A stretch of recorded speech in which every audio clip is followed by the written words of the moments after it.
Hey guys, welcome back to another episode of Five Drinks or Midnight, the show where we bring the questions, guests bring the drinks, so we try to wrap up before midnight. Today we're talking to Amy Levesque, Distillery Manager and Distiller at Hiram Walker Sons. That's JP Wiser's, Pike Creek, Gooderham Worts, and Lot 40. But before we do, like and subscribe. It really helps us out. Let's get started. Amy, thank you so much for joining us. Five Drinks or Midnight, five drinks, five questions, midnight, whatever comes first. How are you doing? I'm good. Thank you. How are you today? We're doing good.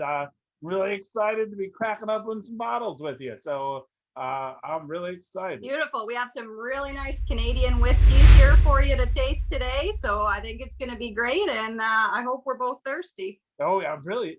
So which one are we cracking open first? So I'm going to start with the standard JP Wiser's Deluxe. Excellent.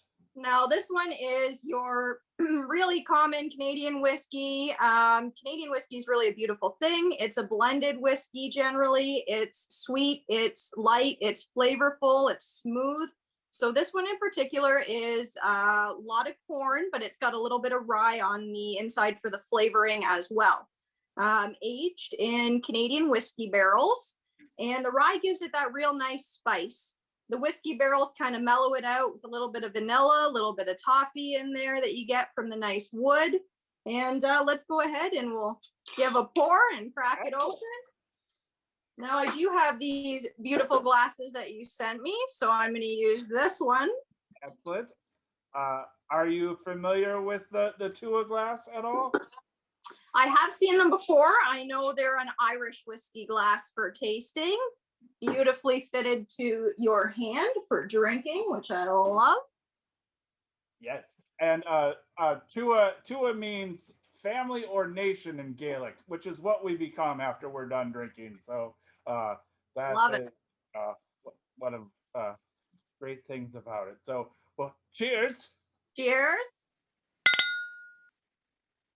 So what you're going to smell in there is you're going to smell that nice, sweet, creamy corn. You're going to pick up a little bit of the rye spice in there. Think cloves, baking spices.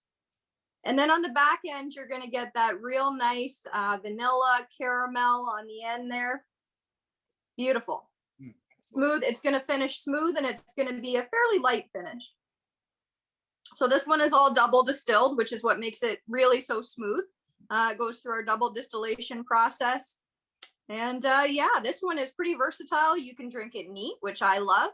You can drink it on the rocks. You can put it in a cocktail. It'll work with anything. Excellent. Well, then on to question one. How does somebody who studied, it was chemical production and power engineering get into the whiskey business? Well, let me tell you, I grew up in a small town, Sarnia, Ontario.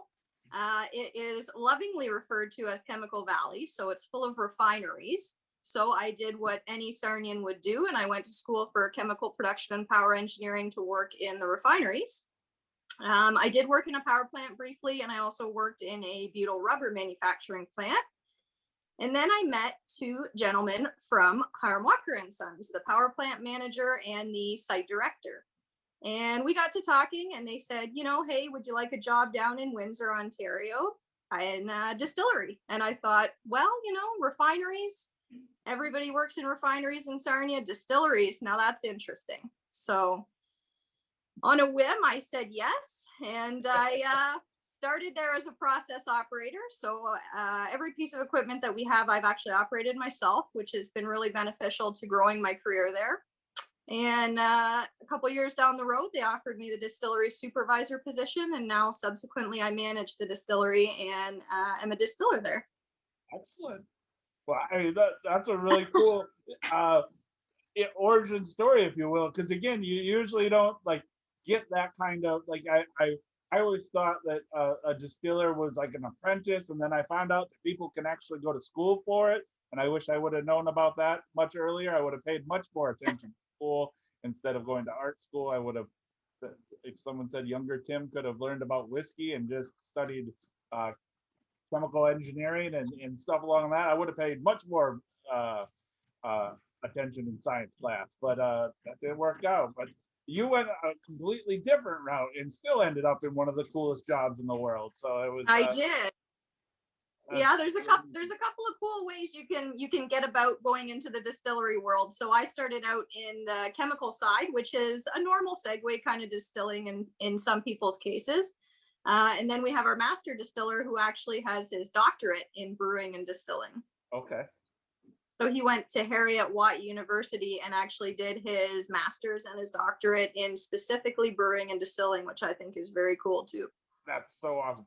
And do you miss like I mean obviously I think you made a great choice. Do you miss like the route that you thought you were gonna go, or like are you like, yeah, this is it? Because This is it. To be honest, how could I come into a distillery and not say, wow, I have the coolest job ever? I mean, I totally agree. I think you have the coolest job ever. And two, we'll get into it a little bit with question two, but I mean, also being the distillery manager, I think that is actually like, not only do you get to make fine things like this, but you get to play with all the toys even more. So like that's That's right. Yeah, we get to oversee, I oversee a little bit of everything at the distillery. So I oversee the grain intake at the grain elevator. That's part of my umbrella for managing. So I get to see all of that fresh rye grain, corn, the malts come in. I have a great supervisor that works down there right now, Luis. He's awesome. So he kind of helps me take care of that. And then day to day, I work out of the distillery, and I've got a team of 10 awesome operators there who keep everything running smoothly. And one of the best parts of my job is I get to work on R&D, and I actually get to run the stills and come up with new distillates for our blenders. awesome. That's so cool. Anything cool that, again, not looking for a scoop, but is there anything like really cool that you get to play it, like that you're excited to be playing with, or anything that you could share that like as far as like research and development goes? Well, there is a lot of super secret projects on the go, so I can't get into that, but I will tell you that we just put in 2016 this really cool combo still. So we put it in, it's a very small still. It's about 2,800 liters, so tiny in the grand scheme of things and what we do. And it's a combination still. So it's a pot still with a column at the top, and it's got 5 rectification trays. So what I'm doing right now is just working on some new product development there, making my cuts, deciding what I want to use. I'm a big fan of the rye, so I've been playing around with a lot of rye grains lately, which has been awesome. And yeah, we've got a couple of products on the go on that still, which is very cool. And it's very exciting because we're a very large distillery generally, so we do about 45 million liters a year. Large scale is awesome in itself, but getting really into that craft distilling with the small stills, that's really been a passion of mine lately. So a lot of fun coming up with new products there. Now, the thing about being a distiller is generally you want to age that stuff. So I'm probably not going to see it for another 10 years or so. I read an article that you did talking about how Canadian whiskey has a unique process, or at least you guys have a very unique process of cutting the heads and tails to get that exact distillate. Can you talk a little bit about that? Sure, I can. So Dr. Don Livermore is our blender, and he's come up with this really cool Canadian whiskey wheel. So I don't know if you've seen that or not. Very awesome. So that's basically kind of my cheat sheet. Now, what we're looking for there is what sort of congeners and flavors that we want to put in the whiskey. And he's come up with a really unique way of putting that on paper so we can see what chemical compound that we're looking for. So for me, I know in the heads, you're going to get a lot of that really ripe green grassy, your acetaldehyde notes that you don't want in there because they're a little bit too ripe, too powerful. So those you cut out. So as I go along, especially with this new still, we'll do new product development, and I'll actually take samples every 15 minutes, lay them out, and then we'll go through every sample and smell it and decide what to keep, what not to keep. Very exciting because it just depends on what flavor you're going for. You might, for one product, want to keep something, but for another product, that's not what you want. So you'll cut that out. Now with Canadian whiskey, generally your fruity floral compounds, which are a combination of coming from the grain and the yeast, they come off in the hearts. And that's really that nice, beautiful Canadian whiskey that you want that ages really well in a barrel. So that's what we would keep. And then you get your tails off the end. Your tails tend to be a little bit more soapy, a little more waxy. They have their own place in there. You do want a little bit of that in there for flavor profile. You don't want your whiskey to be totally neutral. So then we cut that out at a certain point, just based on that organoleptic profile that we've taken from the still. And then if we want, we can always recycle some of it back in as well and redistill it. That adds an extra layer of flavor as well. You do that as like a reflux. Okay, awesome. Well, I mean, I think now we got what we know what we're drinking. We know how to drink it. We know how it's made. Should we move on to question 2? We should. Let's do it. What's our next drink? Well, let me tell you. The next drink I think we're going to go with, I'll try not to overwhelm your senses here. We'll go with the Pike Creek. What? So Pike Creek, it's very cool brand. So a couple of things about this brand. We've actually done it in a lot of different ways, this brand. So what I mean by that is we take the same base whiskey and we age it in different barrels for finish and different aging times. So we have aged this product in rum barrels, port barrels, Canadian Cabernet Sauvignon wine barrels. We've aged it in space side single malt barrels. We've aged it in European oak casks, sherry casks. We've done so much with it. Dawn comes up with all of these crazy yet amazing ideas of what to age it in and for different amounts of time. And this brand has sold actually really, really well on all fronts, all the different ones that we've sold. So really exciting. The one I have you tasting today is the rum barrel finish because I'm also a fan of rum. So I thought this would be a good one. It's aged for 10 years. On the nose, you're going to get a lot of brown sugar, a little bit of molasses, really, really nice warm flavor. And then as you look a little bit deeper in there, you're going to get a little bit of that ripe green apple taste. And that green apple is actually from the aging. So anything that's aged for a little while, you get that oxidation in the barrel breeze. The oxygen actually turns the ethanol into ethyl acetate, which is where you get that lovely green apple taste in there. Excellent. That's amazing. Mm-hmm.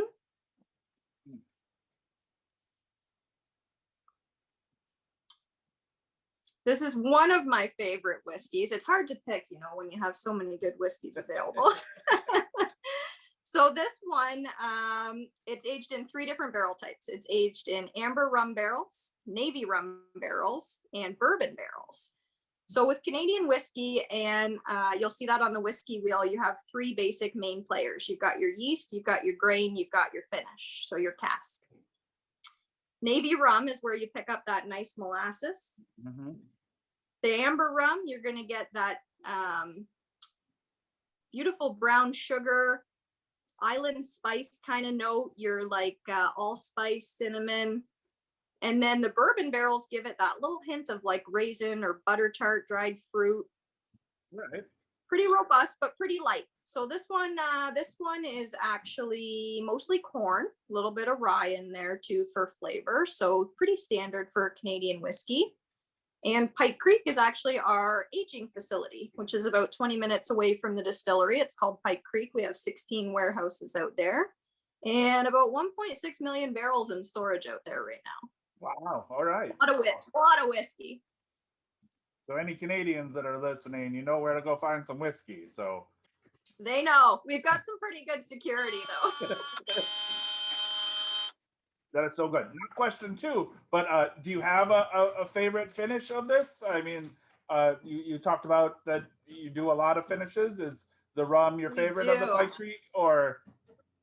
It's not. I'm going to have to say this one, and based on how empty it is, this is the Cabernet Sauvignon barrel one. Oh, very nice. Big wine fan too, so I'm really enjoying this one. This is one of our newer ones. We actually partnered with one of our wineries that we own, Foreign Affair Winery.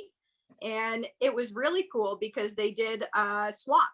So we aged some of our whiskey in their wine barrels and they aged some of their wine in our whiskey barrels. Oh, awesome. Very cool. Yeah. Very nice. It looks like you hated it. I mean, I hated it. It was strictly for testing purposes that I drank. That's all. gave it to friends as they came over. It's just Yeah.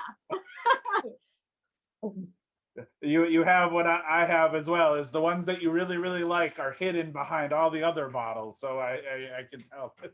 Oh yes. Well, I do have a secondary cabinet over there where the really good stuff is.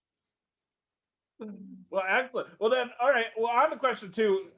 So not only are you the distiller, but you're the distiller manager of North America's largest capacity distillery. What's a day in the life for you? Like, what's Amy's day in the life, either pre-COVID or after COVID? I know it changed a little bit, but I think when I started following you a little bit, or when we first started talking, you posted a photo and it looked like you just became extremely freckled, but it was from doing a testing or something with the still, and you came out, you had like spots all over you, and so what's a day in the life for you? Oh, a day in the life. Let me tell you, it varies day to day. There is never a day that is the same in my distillery. It's wild, it's crazy. There's always different stuff going on. I wouldn't have it any other way. I love it.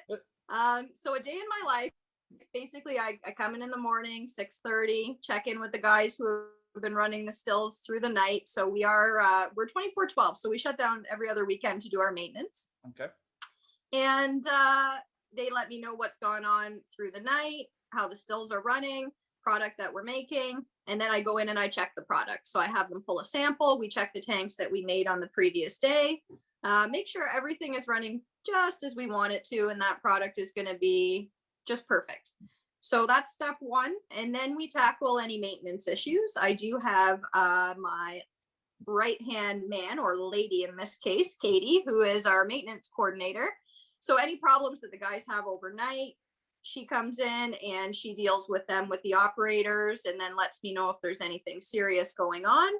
Take care of that. And then we go through the week. We just make sure, do we want to run any new products today? I've got to decide what are we going to run for the day? What are we going to run for the week? So I would say probably 70 to 80% of our business is whiskey. We also do some vodka, we do some rum, we do a little bit of gin too. So we really have to balance, as the distillery manager, although whiskey's my passion, I have to balance what else I'm going to run throughout the day and the week as well.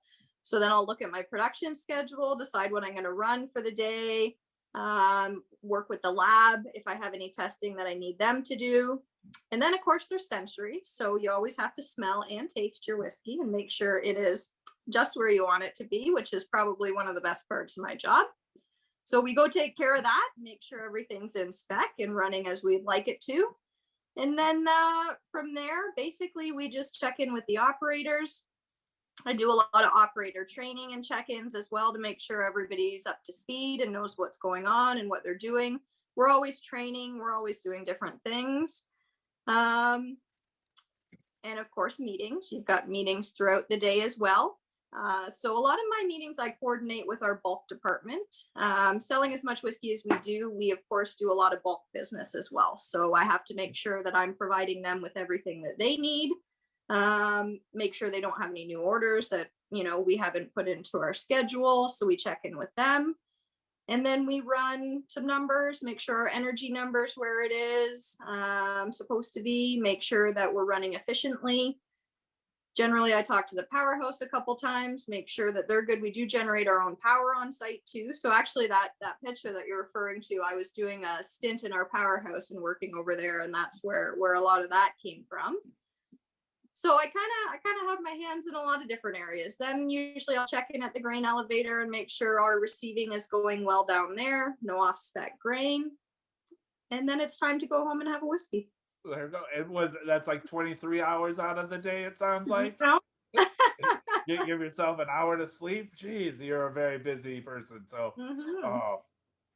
again, this is really excellent, by the way. I've not had this, and this is, I went back for a second pour because it was. Well, thank you. I appreciate that. It's a very, It's a very nice, smooth, easy drinking whiskey. So if you're just getting into drinking whiskey too, for me, I still love it. And I mean, I've been drinking whiskey for quite a while, let's be honest. But for the people getting into drinking whiskey, this is probably the one that I would recommend because it's so smooth. There's not a ton of rye bite in there. You get that really nice flavor profile from the barrel, depending on what it is. It also sits in a bourbon barrel for a little bit too. So that's kind of nice as well. It gives you that little bit of bourbon flavor in there. Yeah. It's a very crappy day in Brooklyn, and this just hit the spot. So it was. That should warm you up. Yeah. Drink 3. Let's do it. All right. Drink 3. Let's go with the Gooderham Worts 4-grain blend. You reviewed some of them on your I on did. your Instagram. I like it. You have some beautiful tasting notes up there. Thank you. I don't know if they're what I'm supposed to be tasting, and everybody says that, but everything's so suggestive. So I think it all depends. And it's really what you interpret it as. Yeah. So sometimes I talk to, people that are professional whiskey tasters and they're like, I detected a hint of this and I'm not picking it up. Yeah. And I've been tasting a lot of whiskey, but it's just not there for me. It's what you interpret it as. And some people will throw a splash of water in their whiskey, which will change that entire profile too. So it depends on what you do and how you taste and how you like to enjoy it. Excellent. Yeah, I mean, I totally agree. Look, you bought it. You enjoy it the way that you want. But again, right. I'm all for I think that the people that make it have a much better. You know what? That's why I love reading other people's tasting notes, because I can interpret it because I know what's in it, but I want to see what other people think of it who don't maybe have all of that history on it. I think that's so cool. That's one of the things that I love about seeing people review whiskey or taste whiskey. Okay, so the scoop on this one. This is a 4-grain blend, which is very rare for whiskey, Canadian whiskey or any whiskey. A 4-grain blend just isn't out there too often. So what we've got in here is rye, corn, wheat, and barley in that order. So it is rye forward. There's going to be quite a bit of rye in here. Corn, wheat, and barley, and Gooderham Worts. I'm going to take a sip before I get into this story because it's a long one.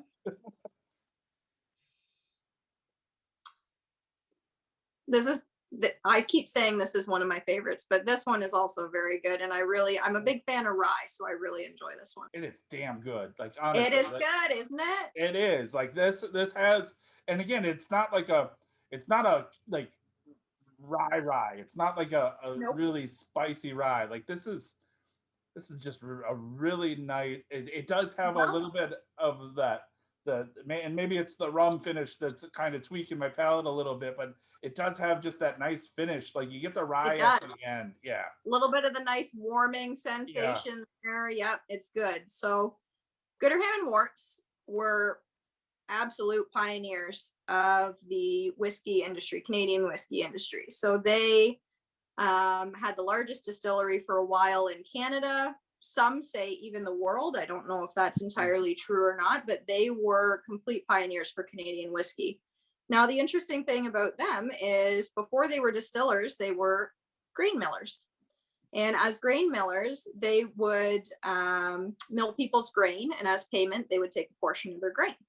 So they ended up with this huge surplus of all of these different grains, your wheats, your corns, your ryes, your barleys, and they didn't know what to do with it. So naturally, they made whiskey. And this whiskey is an homage to kind of what they would have made back in the day, because they had all of those different grains, and they probably would have done a blend similar to this. So our master blender, again, he's just an artistic powerhouse, took it upon himself to come up with this whiskey, and I think it's absolutely beautiful. It's aged in 2 different barrel types. It's aged in new wood and it's aged in bourbon barrels. So the new wood, we'll talk about this a little bit more when we get to the lot 40, but the new wood really gives you like 4 to 5 times more of that vanilla, toffee, caramel flavor from the wood, which really balances a nice rye. So this one is absolutely beautiful. It is. Again, I don't know, it might be called something else in Canada, but Big Red chewing gum is what I keep getting. Yeah, like that. Yep. like I think I talked about it being red hots in Instagram, but now like it's like big red chewing gum. Like that's You what know I'm. what? You're right. So the official tasting notes, I think, reference cinnamon and crisp red apples. Yeah. So that kind of goes in line with the big red chewing gum. So I Yeah. think you're on the right track there. Excellent. Woohoo! Now, Gooderham and Worts, it's another one that we've done kind of multiple releases for. So we've done a Little Trinity, which is a 3-grain blend. They cut out the barley, but it's aged for, don't quote me on this, but I think 17 years on the Little Trinity. So it's a beautiful old whiskey, but 3-grain, not 4. We also did what was the other ones? 11 Souls, which was really cool. And I absolutely loved it. It was actually really nice. I think the 11 Souls actually had a little bit of malts in it too. And it is named because Gooderham, when he came over on the boat to Canada, there were 11 children who were orphaned along the way, and he took them in and he raised them as his own. So that whiskey was a tribute to the 11 souls who lost their parents, and he took them in and raised them. Oh, wow. That's cool. So there's kind of really cool stories in Canadian whiskey too. One of the things about Canadian whiskey is not only is it so versatile because it's blended and you can do kind of whatever you want with it.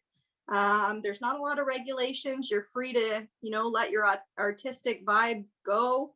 But in addition to that, there's just cool stories. And I love that we create stuff on the stories. I think the other one, the last one, is 49 Wellington, which is the famous Flatiron building in Toronto at 49 Wellington Street. So then they created one for that with some nice red winter wheat as well. Oh, wow. Right. So cool stories. That, and too, you just mentioned it a little bit, but like you guys aren't as strict as like, let's say like a Scotch or like your American bourbon, like, so that gives you a lot of opportunity to create. You touched on it though. There's not a lot of regulations for us. So like with bourbon, it's very strict. It's got to be new wood, certain percentage of corn, mash bill, all of that kind of stuff. With us, really the only regulations are it's got to be in small wood, which means a barrel of less than 700 liters. It's got to be aged for more than 3 years. And it's got to be distilled and aged in Canada. So other than that, we have kind of creative control over what we do, which is great. So Canadian whiskey, usually, I won't say always, because we do some mash bills and things like that. But for the norm, we we cook, we ferment, we distill, and we age everything separately. So something like even the Gooderham and Worts, that's a 4-grain, that would all be done separately. So your corn is cooked, fermented, distilled, and aged in one barrel. Your rye, again, separately in another barrel. Your wheat in another, cooked, distilled, fermented, all of that in another barrel. It's all done separately. And then at the end, and this is where Dr. Don is so important for us, is he blends that together and really makes it just beautiful. I mean, I distill it, but he really is the artist that makes it into these beautiful blended whiskeys that we have. Excellent. Is there, again, not question 3, but is there any interest in becoming a trifecta powerhouse of going into blending then?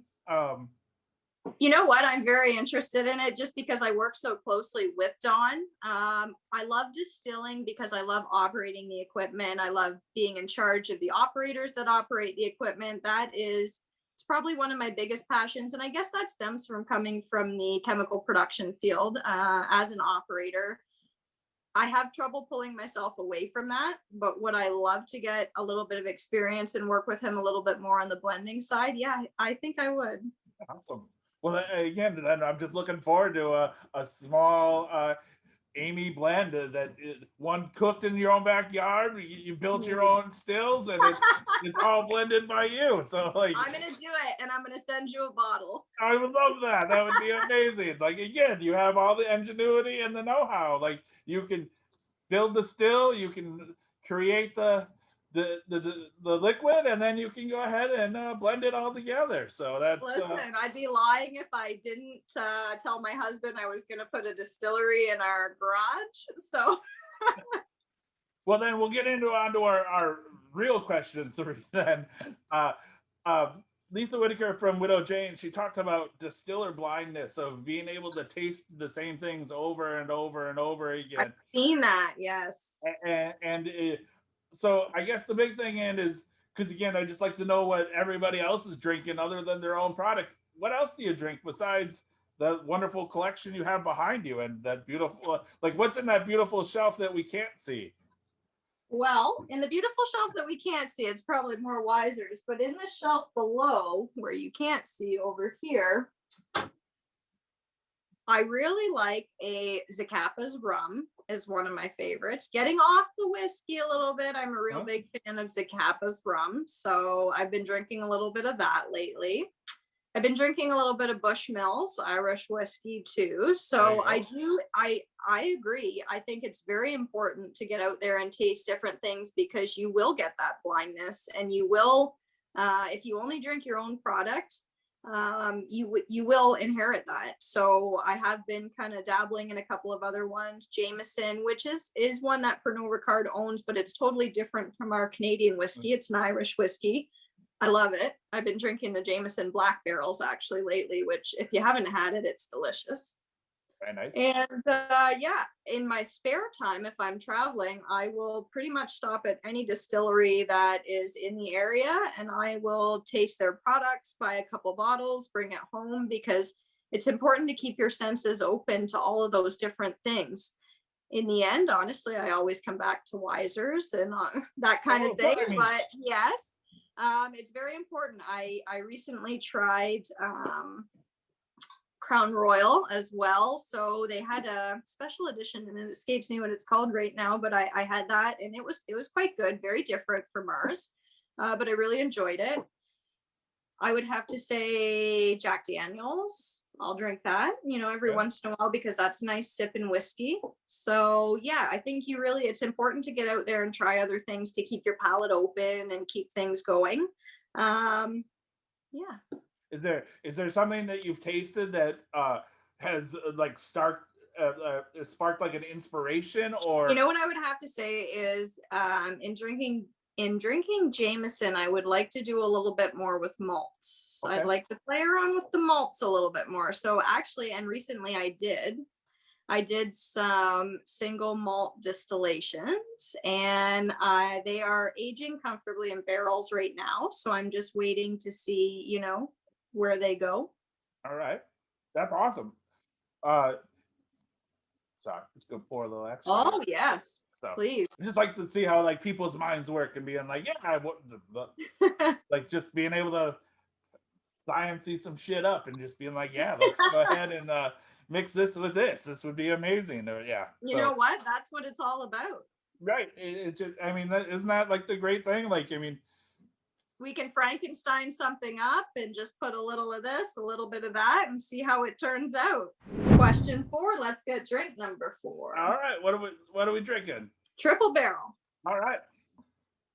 Nope. Well, I'm glad you got them, and I hope you enjoy them. Me too. This one is called triple barrel. So triple barrel, obviously, for a reason. It's aged in 3 separate barrels. It is aged in some beautiful new American oak barrels. It also goes into used Canadian whiskey barrels, and then it is in bourbon barrels. So this one really, the really interesting thing about this one, beautiful rye spice. Now, why that is there's actually 2 different kinds of rye distillate in this one, which is pretty much unheard of in any whiskey. If you're going to put rye in, generally you just throw in a rye, whatever rye you choose to throw in, whether it's single distilled or double distilled. This particular whiskey actually has 2 kinds of rye distillate in it. So we have a single distilled column still rye, and we've also got a double distilled rye, which is column and pot distilled in here, blended together, which is crazy. Double the rye, triple the barrel. Now, in addition to that, it's also got a couple of other grains mixed in here. It's got, I believe, some corn and some wheat blended in here, as Canadian whiskey is known for. And I love it. I mean, like I said, I'm a big rye fan. Yeah. And aged in the bourbon barrels, I find you get a lot of that beautiful, I know I've said it before, but the dried fruit, raisin, butter tart kind of really in there.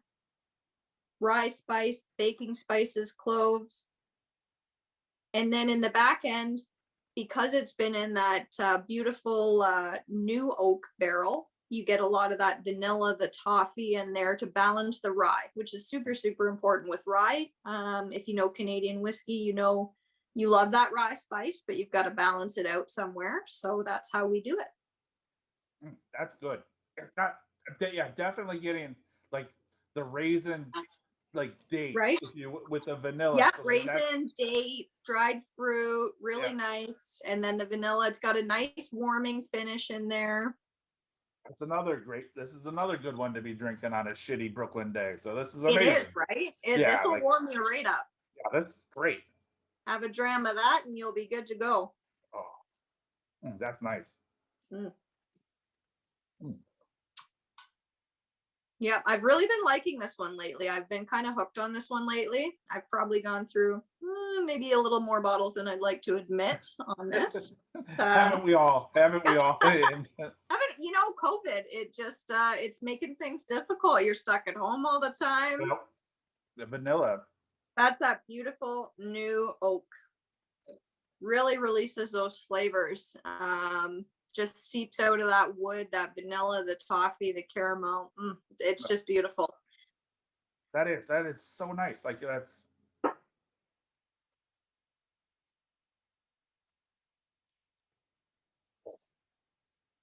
Oh yeah, gonna have to do a little extra of that one.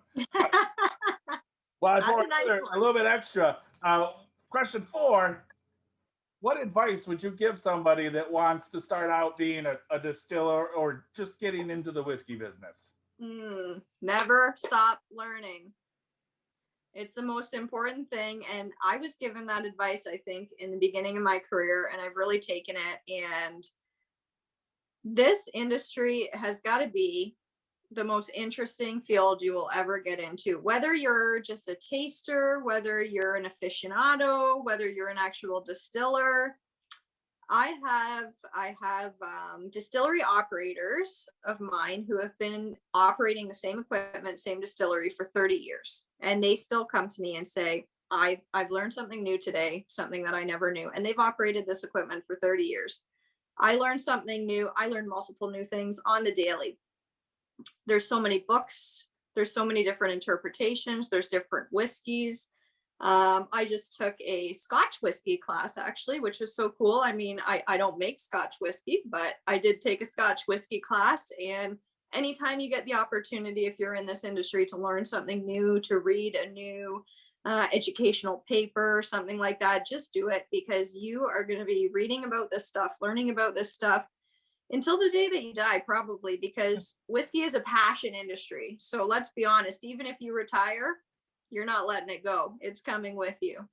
It's so interesting, and the people that you meet, networking and finding out new things, it's awesome. It's just a whole community of whiskey lovers, whiskey makers, and there's so much knowledge out there, and it's so cool. Yeah, I bet your book collection must be like just crazy, because I know my book collection is crazy, and I'm not even It is professional. So like it just, I mean, I have books in the office, books at home. I've got books everywhere. But it's so interesting. I still to this day, and I've been in this industry for a while, and I've got a lot more years to go, but I can't resist buying any book, anything whiskey. It's so interesting to me. I don't think I'll ever get sick of it. agreed. I mean it's always, I just love like just reading about it and just enjoying everything and just seeing what everybody does. And that's why like asking the questions about like what you're drinking or like who you'd want to work with, because again, like you're a professional in your field, but then like when you geek out about something, then it's even much cooler, because then like it comes from like a real kind of point of someone who lives, breathes, and eats this stuff daily, and then they're still excited to talk about it and give us an hour of their time is even better. So I mean, it's so cool. And there's so many powerhouses in this industry. I mean, the people that run Jameson or Chivas or even other, competitors and Jack Daniels. And the beautiful thing is everybody's kind of willing to share a little bit of information as they go. You know what I mean? Everybody knows something that you don't know. So talk to them, open up the conversation, and you're always going to find out something new, something exciting. Maybe they're working on something that you're not. One of our really cool partner distilleries that we have under our umbrella is Smooth Ambler, and I just got the chance to meet with one of their distillers there, and he was awesome. Travis, shout out to Travis if he's listening.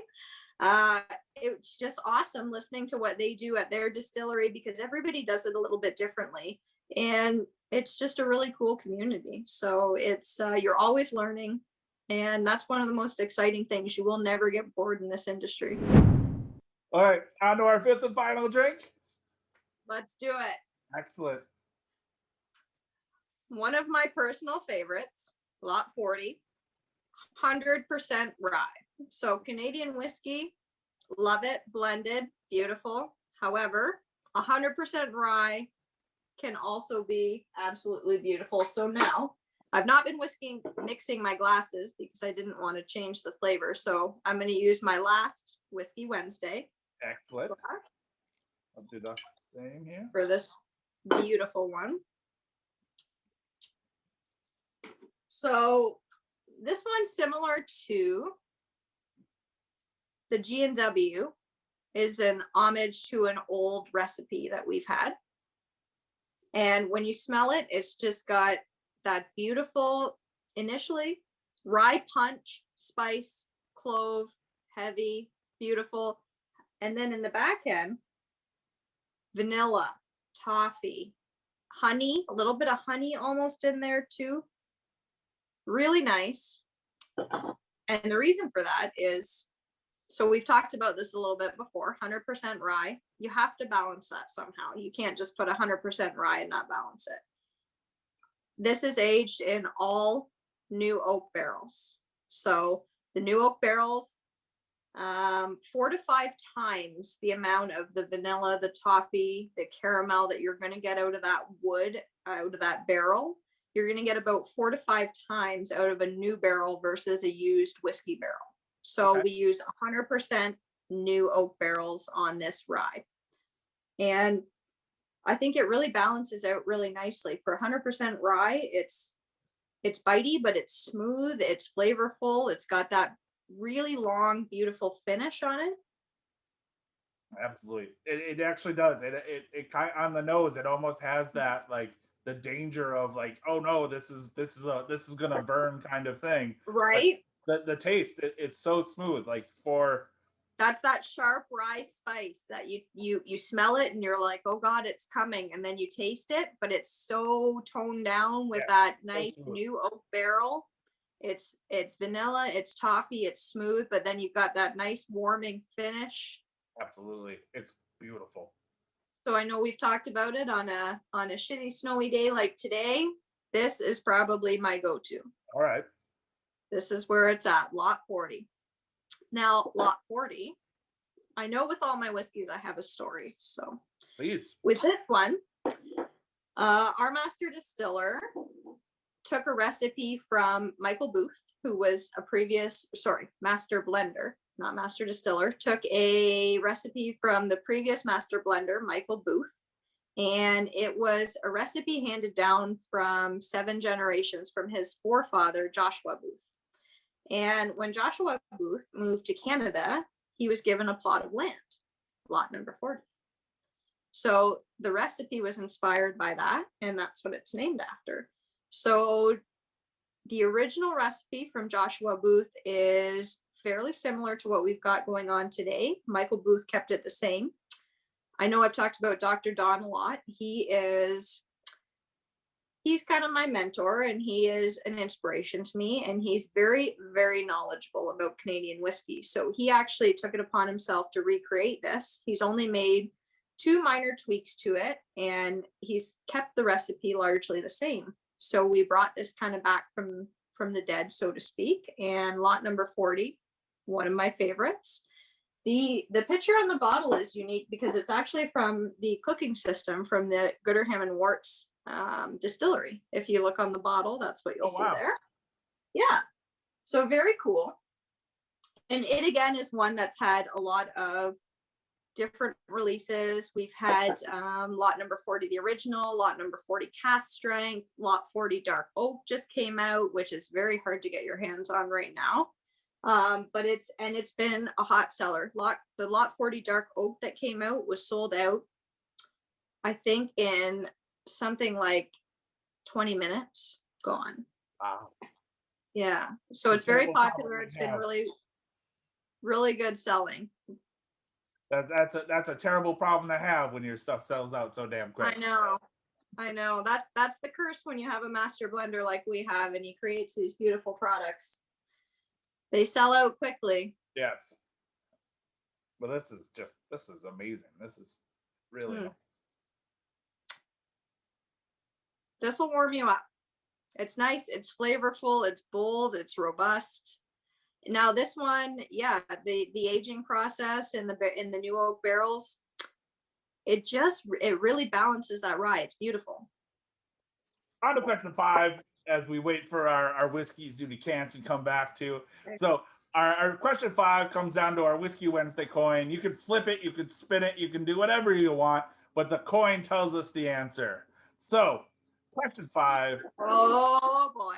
Is it true that Dr. Don's flavor chart is actually a cryptic to eternal life? Oh, see, and I know the answer to this, but I'm going to flip the coin. Fuck yeah! Yeah! It is. It is, and I knew it was going to be. Excellent. See that, everybody? It is.